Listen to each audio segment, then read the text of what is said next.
Rowdy sheeter Sai Krishna lockup death కేసులో కీలక పరిణామం చోటు చేసుకుంది. సిఐ నాగరాజును కేవలం సస్పెండ్ చేస్తే సరిపోదు అంటూ ఇటు వైసీపీ కానీ కుటుంబ సభ్యులు కానీ కోరడంతో ఎట్టకేలకు ప్రభుత్వం అయితే దిగివచ్చినట్టుగా తెలుస్తోంది. అయితే దీనికి సంబంధించి వైసీపీ మొదటి నుంచి కూడా ఈ తాత్కాలిక చర్య మాత్రమే సిఐ నాగరాజును సస్పెండ్ చేయడం అంటూ కూడా ఆరోపించడంతో మొత్తానికి ప్రభుత్వం అయితే దిగివచ్చినట్టుగా తెలుస్తోంది.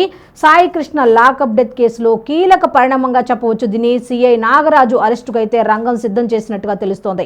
సిఐను అరెస్టు చేయాలని సీఎంఓ నుండి కూడా ఆదేశాలు వెలువడ్డాయి. సిఐను కాపాడితే ప్రభుత్వానికి చెడ్డ పేరు వస్తుందని చంద్రబాబు నాయుడు గారు భావించినట్టుగా తెలుస్తోంది. కేసులో కీలక వివరాలు సేకరించింది దర్యాప్తు బృందం.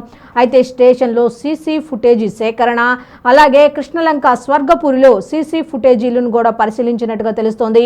నాగరాజుతో పాటు ఆయనకు సహకరించిన వారిని అరెస్టు చేసే అవకాశం ఉందని తెలుస్తోంది. ఇప్పటికే సీఎం చంద్రబాబును కలిసిన సాయి కృష్ణ కుటుంబ సభ్యులు దీంతో నాగరాజును అదుపులోకి తీసుకోవాలని డీజీపీకి కూడా ఆదేశాలు అందినట్టుగా తెలుస్తోంది. మొత్తానికి అయితే సాయి కృష్ణ లాకప్ డెత్ కేసులో కీలక పరిణామంగా దీన్ని అయితే చెప్పవచ్చు. ఎందుకంటే ప్రజల్లో నమ్మకాన్ని పొందాలి అంటే ఇప్పుడున్న సమయంలో వైసీపీ ఆరోపిస్తున్నట్టుగా కాకుండా సిఐ నాగరాజును అరెస్టు చేస్తేనే కరెక్ట్ అయిన పద్ధతి అన్నట్టుగా ప్రభుత్వం భావిస్తోంది. అందుకే సిఐను అరెస్టు చేయాలని సీఎంఓ నుంచి కూడా ఆదేశాలు అందినట్టుగా తెలుస్తోంది.